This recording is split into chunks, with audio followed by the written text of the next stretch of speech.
Billy Godleman became the first Derbyshire player for 25 years to score a hat-trick of hundreds from his last three innings on the third day of the LV County Championship match with Kent at the 3A County Ground. The home team started the penultimate morning on 73 for 1 in their second innings for a lead of 167, and after a slow start, Godleman, who made scores of 101 and 108 in his last two knocks, converted his overnight 42 to another 50, this one being made of 80 balls with his 8th four. He celebrated that by drilling James Treadwell down the ground for a 6 next ball. In the form of his life, the former Middlesex and Essex man was playing brightly now, and when he hit the ball, it stayed hit. Derbyshire were able to push on through both Godleman and Chesney Hughes, who also played in a positive manner.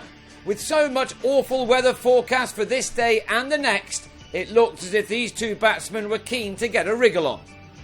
An 8th boundary had Hughes at his half-century off 107 balls. He had his partnership with Godleman up to 114, the opener showing no signs of any nerves as he closed in on his remarkable achievement.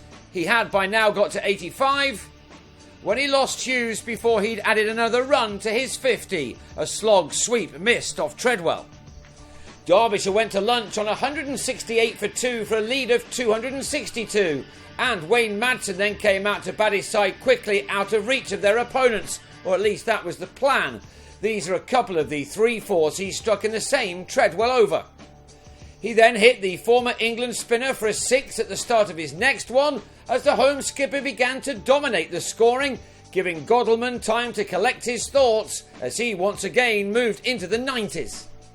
Madsen made 43 of the 57 runs added for the third wicket, but then, playing a one-day shot, he was bowled by Ivan Thomas.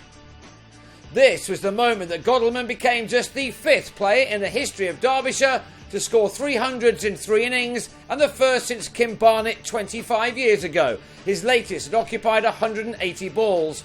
Rain then led to a declaration with the home team on 234 for 3. Alex Hughes another to retire hurt with a hand injury. Kent started to chase their target of 329 at 5:45, and when they did, Daniel Bell-Drummond and Rob Key made an encouraging start with some nicely timed boundaries. It was of course crucial that they didn't lose many wickets in the time that was left on this day, and these two saw to that before the light deteriorated enough to take the players off again after 10 overs. In that time, these two openers had knocked off 30 of the runs, which means that they will enter the last day requiring a further 299 to win. That's if the weather allows much play at all on Monday.